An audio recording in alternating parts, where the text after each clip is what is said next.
Victory is always mine. No matter what comes my way, I will lift my voice and say, victory is always mine.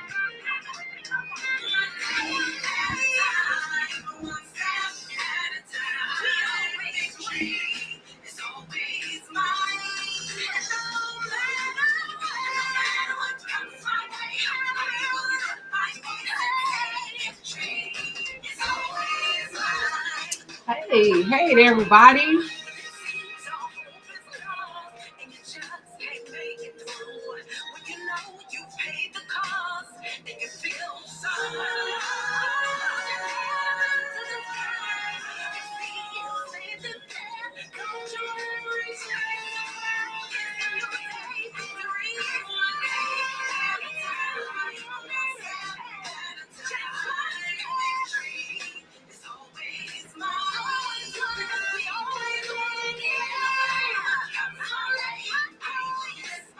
Okay, I am playing my friend and my sister Renelia Sings latest single, Victory.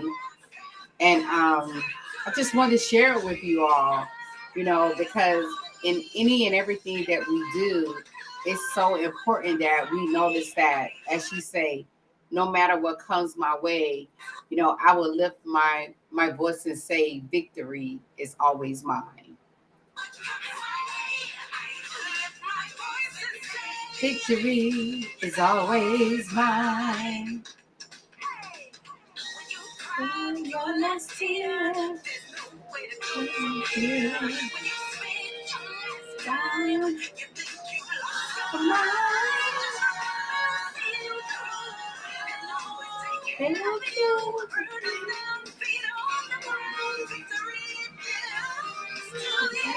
At a time. Victory is always mine. Good evening, great people. Good evening, game changers. Yes, for those who don't know they're game changers, I am confessing that you are a game changer. Yes. Welcome to thank you all for watching the replay. First of all, it's just an honor that you would take the time out of your busy day and spend time with me, your host, Coach Marsha, aka the Game Changer. And guess what? On today, guys, I talked a little earlier today about PTSD. Let's talk about PTSD. And one thing that USL veteran pride ourselves on is educating and equipping individuals, right? And so in order for me to be able to successfully do that, I got to share the information with you guys, right? And so I was having a conversation with some of my battle buddies about the very topic PTSD. And I was shocked to learn that out of a group of 10, maybe 4 knew exactly what I was talking about, knew exactly the difference of PTSD. And the other ones was very argumentative, as if you can only get PTSD when you had boots on ground in a combat environment.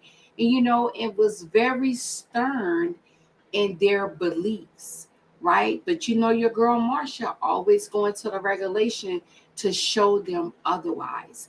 And so what I decided to do is come on here tonight and share with you all, share with the world, because even though my targeted audience are veterans who have transitioned from the military with less than other than honorable discharges, regardless if they separated or court-martialed, I searched the records, I searched look at their DD-214, search their medical records, and see how he or she will be able to receive a service-connected disability rating from the Veterans Affairs. Because of the simple fact, sometimes our veteran service officers or organizations and their veteran service officers and veterans claims agents, sometimes they can overlook as I call them, castaways. castaways from the military and quickly tell you, oh, you're not entitled to any VA benefits because you got out of the military with this particular character discharge. And what I have to tell them is, no, that is not true. And that will be another class. But however, on today, we're going to talk about PTSD. And then another reason why I really want to bring this thing home is recently I just had experienced a trigger, right? A trigger that caused me to have a slight breakdown, so to say. And in that break, and in this scenario, when I found this on Tuesday, in the wee hours of the morning, probably before then, but when I woke up, I realized that my home was flooded with water, right? Flooded with water. From the living room to the kitchen to the laundry room to the bathroom to the coat closet, even to the point it's so much water that it began to seep outside from the front yard to the backyard, right?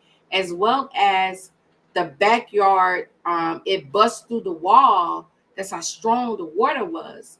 But when I was putting in my claim for the damage that was done in my home, I tell you guys, as I was explaining to this lady how when I walked into my kitchen that the water was up above my ankle, I could feel the wetness on my legs while sitting at my desk talking to her, right?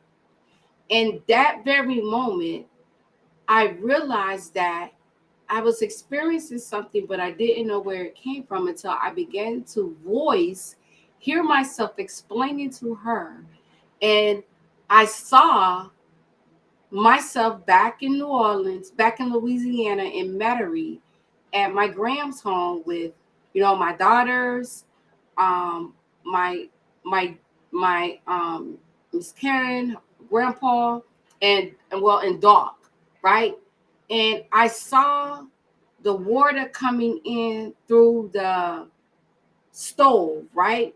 Because at the house, the first indicator that we had problems was the water gushing in from the stove, just swarming the kitchen and flooded instantly like that. Now, mind you, I can't swim. So instantly I was terrified.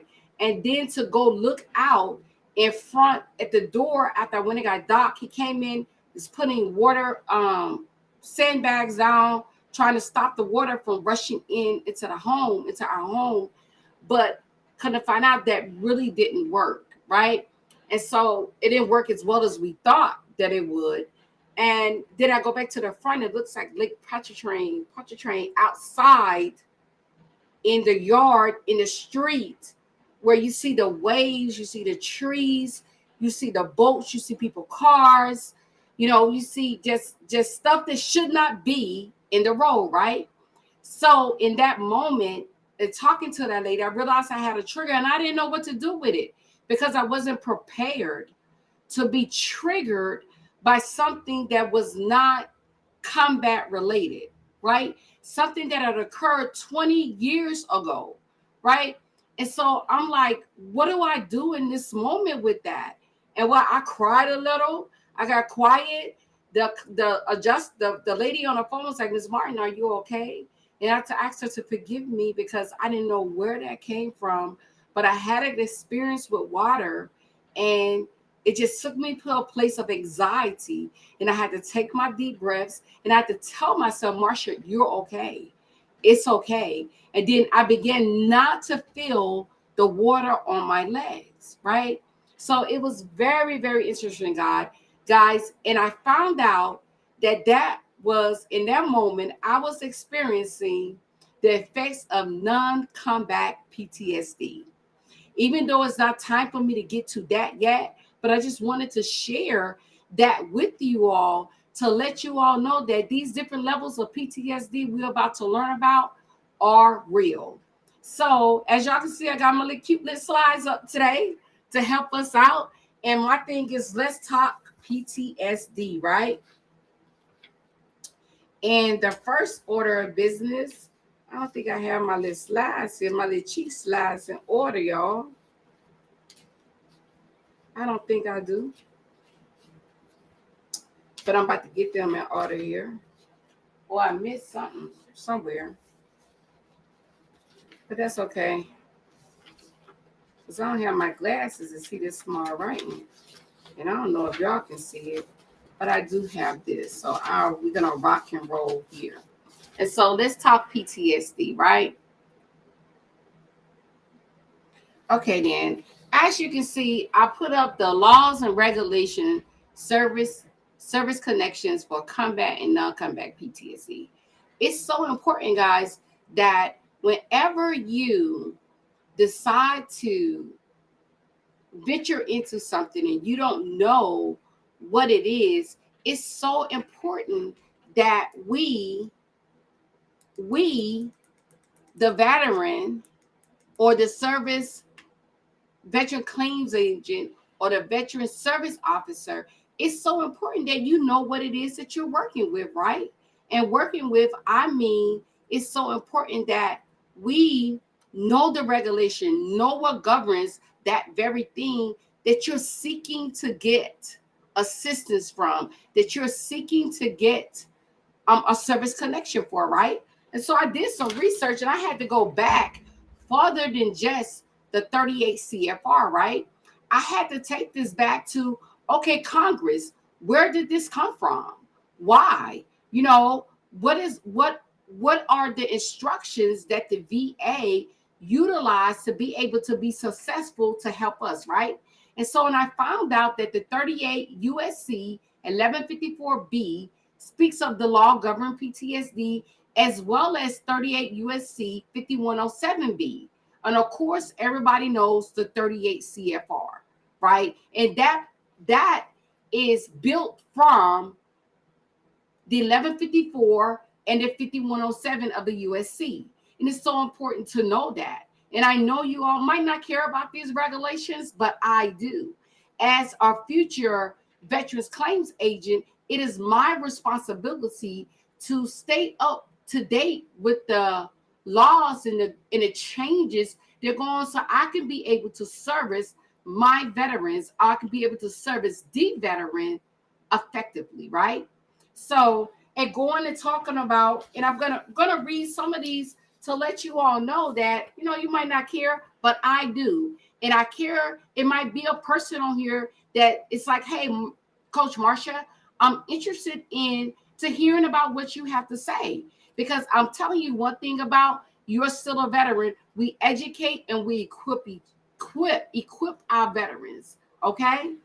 So, and looking at the U38 USC 1154, it just really breaks down the consideration to be accorded time, place, and circumstances of the service or summary. It talks about the laws, the regulations, and the policies, right? I'm not going to read all this to you because it's really not, it's important, but it's not that important for the veteran unless you want this information.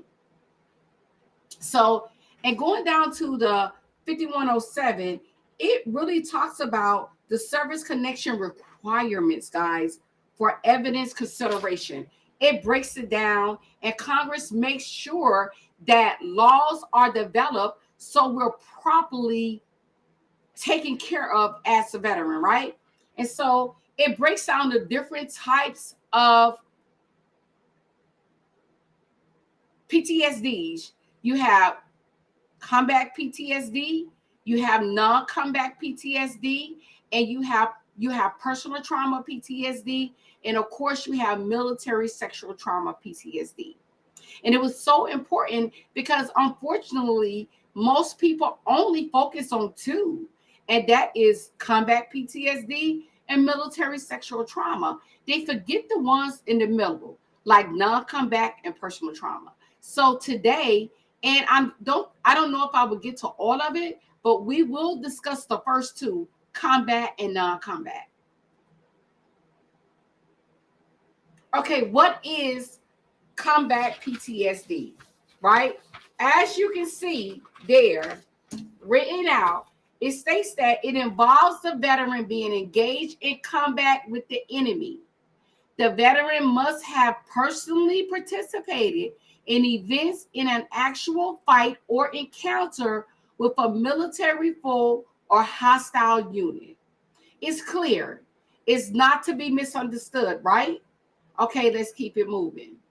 Okay, next, we're going to discuss some of the stressors, y'all, because even though, and it's so important, I'm going to bring this out, stressors. You know, I understand that most of our veterans, they're gun ho, like, hey, I'm good. I can deal with that particular incident. It's not worried. But when you file that claim to the VA in regard to PTSD, and you go into that CMP exam and you tell them that no, I don't have any fears, I don't have this, I don't have that, almost like me being in the midst of Hurricane Katrina. Oh, I don't have no fears. Oh, I'm good. Guess what? I was not. And guess what? If I had filed a claim for PTSD for non-combat in reference to being in the midst of a hurricane, I wouldn't have got service connected. You know why? Because I did not share how I was really doing. So it is so important, guys, that when you file these things, you communicate, you articulate to these individuals exactly how you feel, exactly what you're going through. If you can't sleep at night, if you're always on the ready, if you feel your significant other touch you, you jump out of the bed because and take the position of ready to kill somebody, ready to fire an imaginary weapon, communicate that on that exam. Communicate that to your doctor. Communicate that to your therapist. It's so important. It ain't the time to be prideful. I'm just going to say it because that is all it is. And when you say, I don't deal with those things, that's a lie. That is a lie.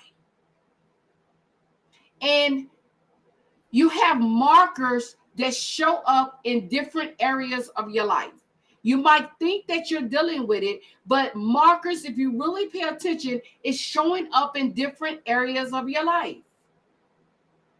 And so, okay, moving back to my little slide here, we got our comeback stressors. We have, of course, engagement with the enemy.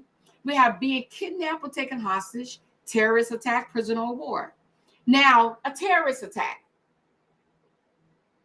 And I'm speaking specifically for my veterans here, not necessarily any other group, because I know people go through PTSD, but this specifically, terrorist attack, 9/11, when America was attacked, when those airplanes were flown into the Twin Towers, when it was one that was just plummeted from the skies, and then the ones that was flown into the Pentagon on the Army side, right? One of my good friends was told by the VA, and I read it, so I know this is not a lie.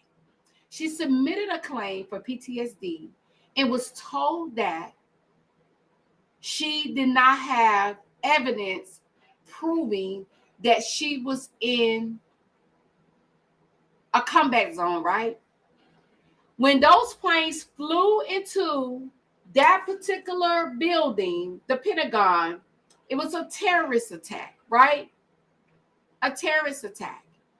And as a result of that denial, this particular veteran went 20 years not knowing that she was suffering from PTSD, having all the signs, anxiety attacks, the fearfulness, the withdrawal, even to the point, y'all, she ended her 15-year military career. That's how severe. She thought that the Pentagon on that Army side was a beautified graveyard. She can hear the screams of the people. She still smell the burning from when it crashed into the Pentagon. Her hearing leaves her with nothing but ringing in the ears. Unable to hold down a job. Took a job making less than $25,000 a year. Took a job where she can be a safety net for students.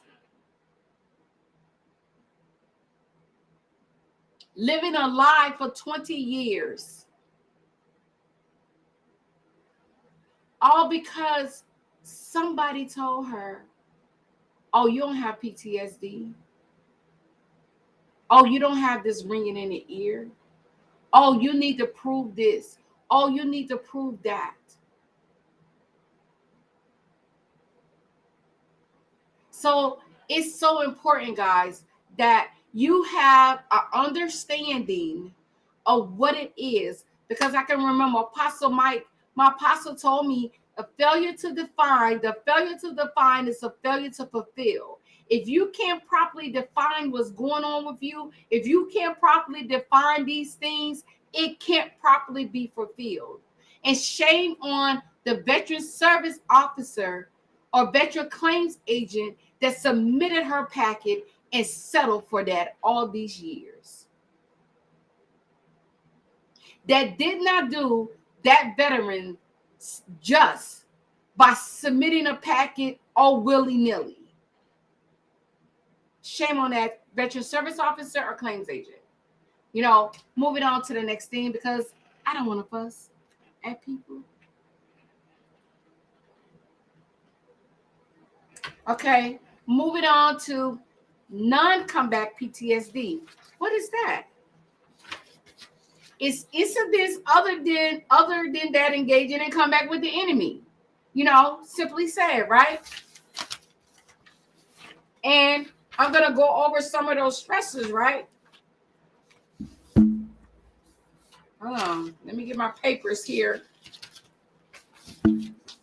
Yes. Okay. Non-comeback and what is non-comeback and non-comeback stressors. Some of the non-comeback stressors are natural disasters, y'all.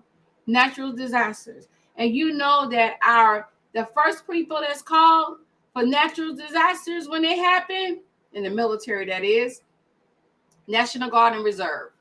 They're activated immediately, right? But however, do they know that they can claim PTSD if they're dealing with have these different stressors? Natural disaster, hurricane or flood. Accidental disasters, forest fires, right? They're accidental disasters. Then you have, like, I'm serious. Is anyone out there, like, have you ever experienced this or know someone who is experiencing these factors as a result, right? As a result of this, right? So you have life-threatening diseases or self or significant other, you know, like you have cancer. It's a non-comeback stressor, y'all. You have duty on born wards in the hospital. Our registered nurses, our medical staff, you know, you have grave registration, but you have to tag the dead, guys. You have to deal with the dead daily. You can imagine in the military, those who was assigned to hospitals to deal with the morgue, the PTSD that they're dealing with still today. You know, then you have witnessing the death, injury, or threat to an individual not caused by the enemy, but you see someone commit suicide, or you witness someone in a car accident die.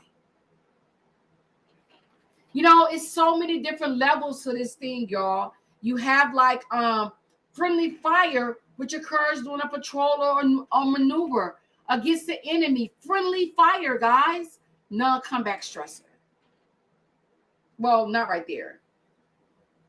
Not caused by the enemy. And then you have what they call non-comeback physical assault, right? Physical assault, domestic battery, robbery, mugging, harassment, stalking, hazing, y'all. You know, sometimes you get to these units, they want to haze you. Say, let's see, can you handle it? People might not think this or might speak against it. But we're talking about them Rangers. We're talking about them special forces. Come on now. That people have that these men and women, they have flashbacks. They have issues concerning just training, just to become a part of these elite organizations within the armed forces.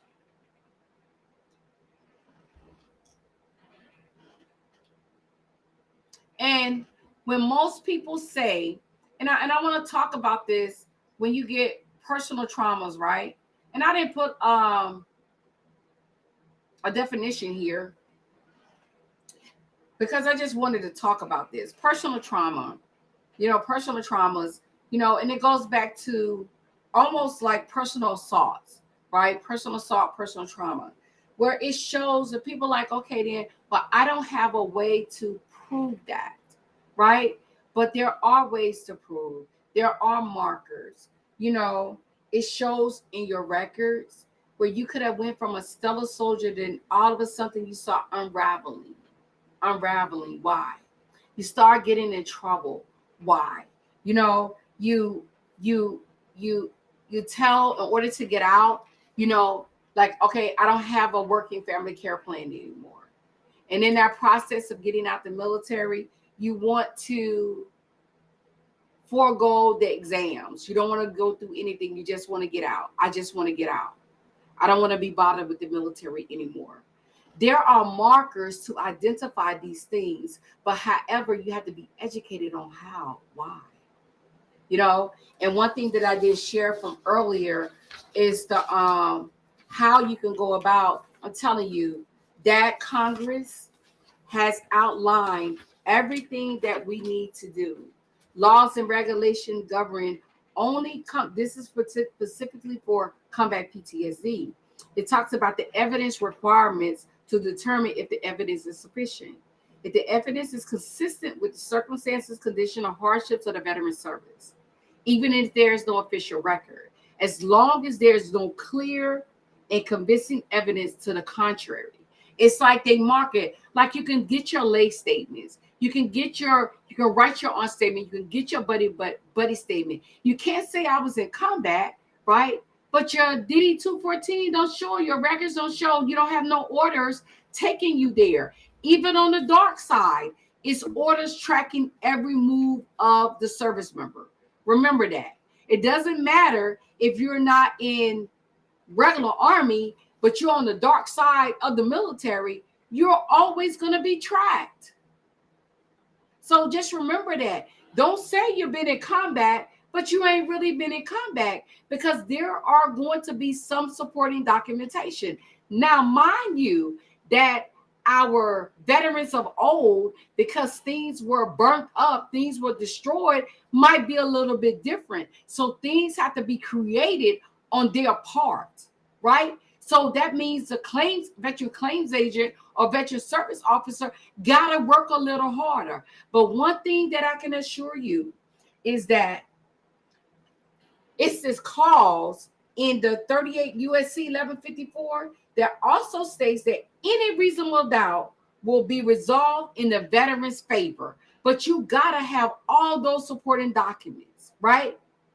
Any reasonable doubt will be resolved in a veteran's favor, but you gotta give them something to work with that's not contrary to what it is that you have in the system. Okay.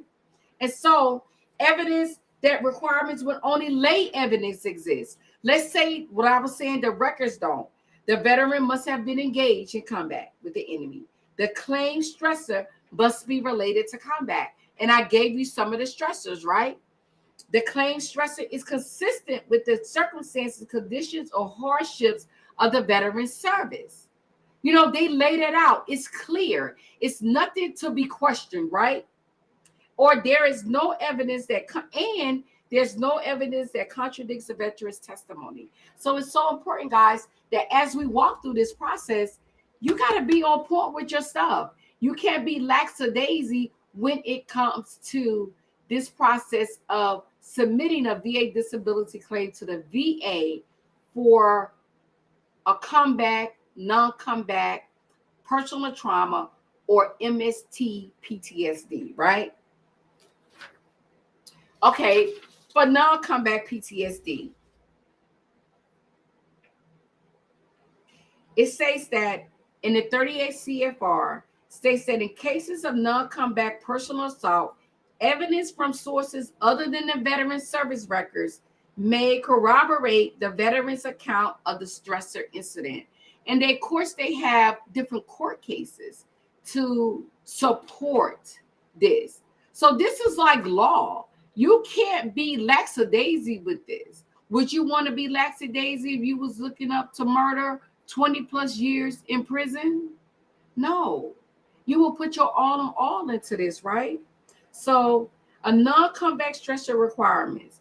And let's go with Duran versus Brown. State that in claims for PTSD, if the claim stressor is not comeback related, the veteran's lay testimony regarding in-service stressors is alone not sufficient to establish the occurrence of the stressor, must corroborate by credible supporting evidence, also known as corroborating evidence. However, the evidence found in the service record must support, that is, must not contradict the veteran's lay testimony concerning non-comeback related stressors. Like, and then another thing they say, let's say for instance, you in, and then now you're talking to the psychiatrist. Hey, unfortunately, guys, that don't work. That don't work. It ain't gonna support the history, right? So, sorry about that. You know, and I was thinking about this. I was talking with one of my battle buddies, and we was talking about anxiety, right? When you think about combat anxiety as secondary to the PTSD, and I'm gonna share this example. Okay, let's say you, the veteran, on your third reenlistment, not your third reenlistment, your second comeback tour, right? Your first or third, fourth, fifth, sixth, it doesn't matter. Let's say you have a back injury, and then most veterans, most service members, they think like, okay, am I gonna be able to do a fire miscarry because of my back? If we in combat, how am I get my battle buddy out of this situation? How am I gonna successfully do this when I know that I got this rod going up my back, or I got something going on with my legs?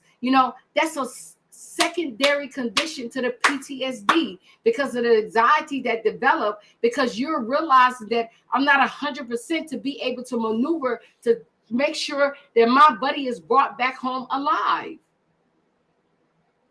And it might seem like I'm fussing, but I'm passionate.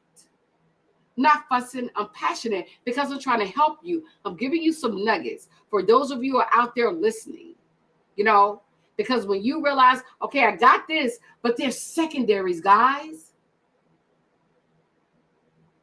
You got your PTSD, you got your back, but you was a regular. I say, I don't know why this anxiety developed. This is why. This could be potentially why it has developed, And then, so that's just a nugget there, right? So let's move on to the next slide. And we'll talk about MST, which is a touchy subject, girl. Because one thing it is, when they talk about, let me get my paperwork here. When we talking about MST, simply assault. It's assault, military sexual trauma. It's assault. And what I found out is that the approach to any claim is, when working on a PTSD claim, it's the attitude. It's the attitude of the individual, right? And it's so funny. It's so funny. And I was talking to former claims agents, former veteran service representatives for the VA, right? VSRs. And I found out that it starts with the attitude that you will try to grant benefits. Make your motto, grant if you can, deny if you must. Grant if you can, comma, deny if you must. That's the motto. I heard 7 different VSRs state that. Grant if you can, deny if you must. And we think that most people believe that it's the deny if you can, but grant if you must. But that's not. The VA outlined that, hey, this is our duty. We don't go in your attitude, your mindset. I find that so amazing, y'all. The mindset. Like, I need you to change your mindset about the situation that you might read on this paper, but I'm giving you the tools. I'm giving you the outline. I'm giving you, as my friend Tia says, the T times the Tia Williams, I'm giving you the blueprint to follow to be successful. But the first order of business, change your attitude. Start with the attitude that you will try to grant the benefits, that your goal is to grant the benefits. Make your motto, grant if you can, deny if you must. Right?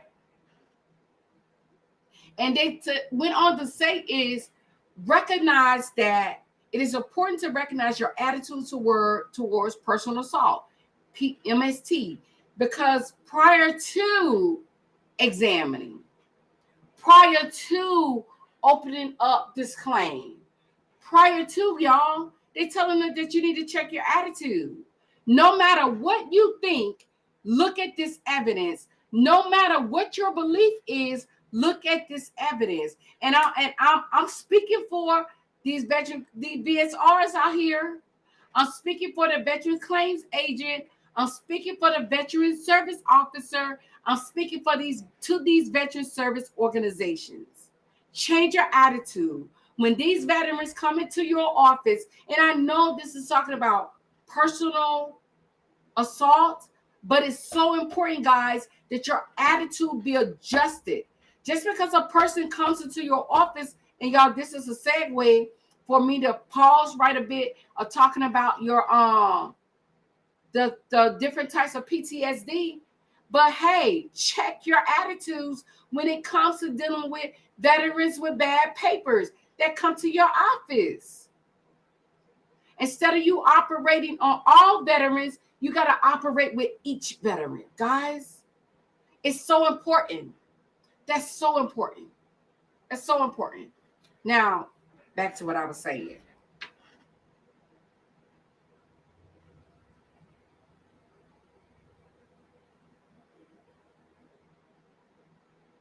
And I like how they say that when a claim comes through, claiming PTSD for MST, combat, non-combat, military sexual trauma, shows what you consider a history of sexual misconduct, your opinion or attitude is not.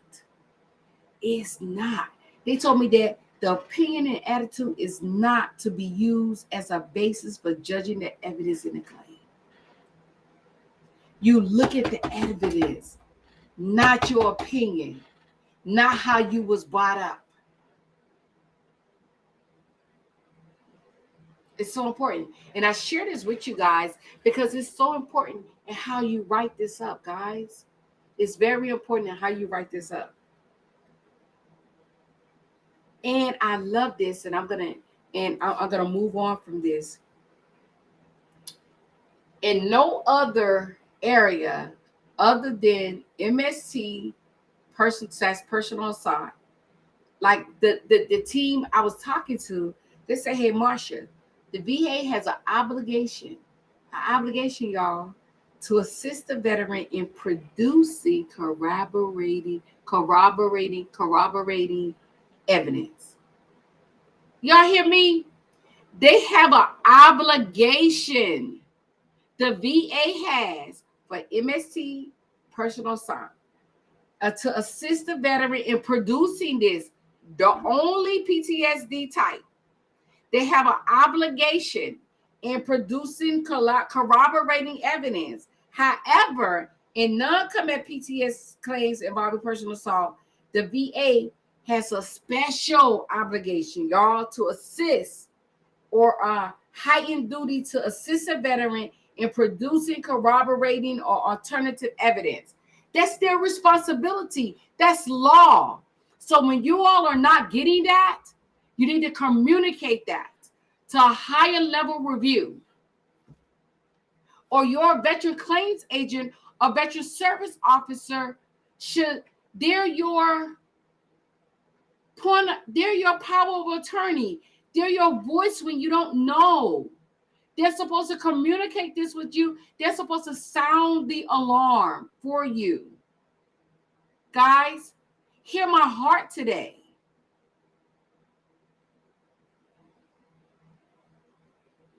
All 7,000 of you, hear my heart. I'm calling things that be not as though they are, as though they were. Yes. So that's so important. And then in the psychological disability for secondary to personal assault evidence, and I'm so thankful once again, and I'm not going to call your names, but I'm so thankful to you all for sharing these great nuggets with me, that when gathering evidence from the veteran or from other sources in cases of service connection for psychological disability secondary to personal assault, there must be credible evidence to support the veteran's assertion that the stressful events occurred. So you got to have credible, that's just a nugget, right there. But, and another thing that I wrote when talking to them, okay, your military police report, sometimes they're not available. Service personnel records, like, i.e., veteran sudden transfer from his or her unit, veteran received disciplinary action following drinking while on duty, or sudden change of duty assignment without other justification. Service medical record, veteran was seen for psychological counseling at the time of the reported rape. Veteran requested and received testing for venereal disease, pregnancy, or human HIV around that time. Veteran has increased or decreased his or her use of alcohol or medications. So it's so many markers to look at, guys. Like when you go out and a person might not say, hey, you know what? I was raped and they're dealing with an STD now. I'm helping somebody here. Like, you might not want to say, hey, might not think, I wasn't sexually assaulted. I really don't want to deal with this. But you're dealing with a forever STD. But we might remember STD or STI. But you don't went and got treated, or you're still getting treated. But you don't want to face the fact that this is what occurred during your service period, because you had to suck it up and drive on. You don't have to do that, guys. There's help out there. In the VA and Congress, the Congress and VA has made this thing available and special help for us, whether man or woman. And I'm going to put there, whether man or woman, right? And then they say, to talk about the lay statements, y'all. The veteran's mother and sister each provide a statement that the veteran reported this thing, communicated this thing to them following the assault. A roommate statement recalling the veteran's behavior changes or obsessive behavior such as overeating or undereating. A fellow service member statement reporting veterans increased use of alcohol abuse, increased use or abuse or leave without an apparent reason, such as family obligations and family illnesses. Changes in behavior, visits to medical, counseling clinic, or dispensary without a specific diagnosis, sudden requests for change in occupational series, like I need to change my MOS.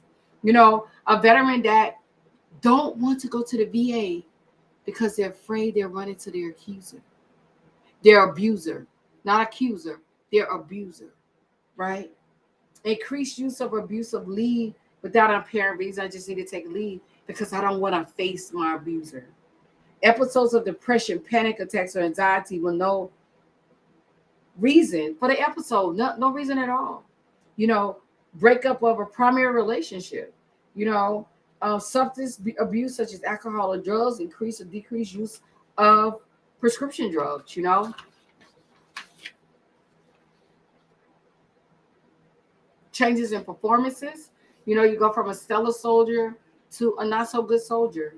You know, increased disregard for military or civilian authority, obsessive behavior such as overeating or undereating, lost time for work, you know, unexplained economic or social behavior changes, economic changes such as not paying bills on time or uncharacteristically borrowing money, you know, social changes such as buddy statement, you know, discussing the claimant's withdrawal from friends. Like I'm telling you guys, they cover it and cover it.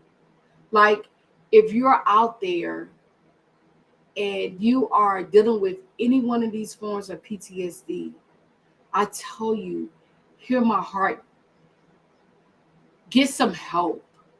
First of all, come to a service organization that can assist you. Contact myself and my team, and we'll walk you through that process. You know, and because there is help out there. And on that note, I'm gonna go in to talk about the forms that these claims are submitted on, right? And the reason why I'm bringing the forms up because I told you I'm all about educating and equipping veterans, right? So we have our VA form 0781 and VA form 0781 alpha, right? And on each one of these, you have the one that comeback PTSD and non-comeback PTSD, and the VA form 071 alpha, where it talks about personal trauma and military sexual trauma, right? Slash assaults. And what I highly recommend is that in your process, if you know that mentally you're not strong to do this form by yourself, you know, connect with your veterans claim agent. Let he or she know, like, I'm gonna need help through this process. I'm gonna need your presence through this process. I'm going to need you through this process. Don't do this alone because it can trigger you to a downward spiral, guys. It can open up wounds that you have closed that you thought that you was dealing with, you know. And so, and on that note, I want you all to know that You Are Still a Veteran is here to, primarily, we're here to help veterans who transition from the military with a lesson other than honorable discharge, specifically general bad conduct or dishonorable discharges, bad paper, regardless. And I stress that word regardless if they were chaptered out of the military or separated through the military by court martial. You know, we are the voice and solution for the castaway veterans no longer discussed. You know, I'm bringing it to the forefront. I'm letting people know that we are here. I'm letting people know that we're not in the count of the 22 military personnel that have committed suicide. Add about 10 of us in there because we aren't tracked once we transition because we're outcasts, we're castaways, right? And, you know, but not anymore. Not anymore. It's time to come home. It's time to come home, and you all will, because guess what? We were thought about when those regulations were written, guys. It's clauses in there for us.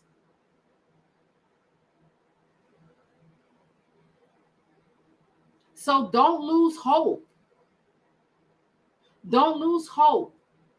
Don't take your last breath. There is help. There is help. Just go to the VA, go to a nearest clinic, go to a nearest hospital, knock on somebody's door, say, don't knock on somebody's door because, you know, people shooting people now, you know. So I'm not going to say that. If it was like maybe 20 years ago, you could probably knock on somebody's door. Say, I'm a veteran. I need help. I'm tired. Because I know I was tired just recently, guys. Just recently, last month to be exact. I had to go to the altar at my church because I was tired, just exhausted from failure trying to burden me. But like my sisters say, one step at a time, victory is mine. And so I share that with you, one step at a time, victory is yours. And this is whether you got bad paper or not. If you need a voice, if you need someone to listen to you, if you need someone to look over your stuff, I am here. My team and I are ready. We're geared up and we're ready. Because we will not lose another veteran as a result of I can't accept failure. Failure will not be your final option. It will not be. It cannot be, because it's hope. You're still a veteran. We are the voice and the solution for you. For you, veteran, who got out with a bad conduct discharge. For you, veteran, who got out with a dishonorable discharge. For you, veteran, who is currently transitioning out with a general discharge. For you, veteran, who got out with an other than honorable discharge, and you think that it's the end of the world. Hey, there's solutions. You just need somebody to take time with you. And You're Still a Veteran is that organization. We are that organization to you. So as you can see on this slide, this is my information. You can reach me at 737-681-6461. My email, I am tgc22@gmail.com. All social media outlets at the Marsha Martin. And then of course you have my page. You are still a veteran. You have my other page, I am the game changer. I'm taking the excuse away, guys. I'm taking the excuse away. Family members, if you're viewing this and you know your veteran is struggling, get him or her this last slide and have them reach out to me. I am available. With that being said, I thank you for your time. I thank you for watching the replay on tonight. And I think I'm liking this nighttime, guys. I think I'm liking this nighttime. I might make this regular habit, make this a habit, okay? So you all have a most excellent day. And like always, remember that you are important and your life has value. Have an excellent night, and I decree and declare sweet sleep over your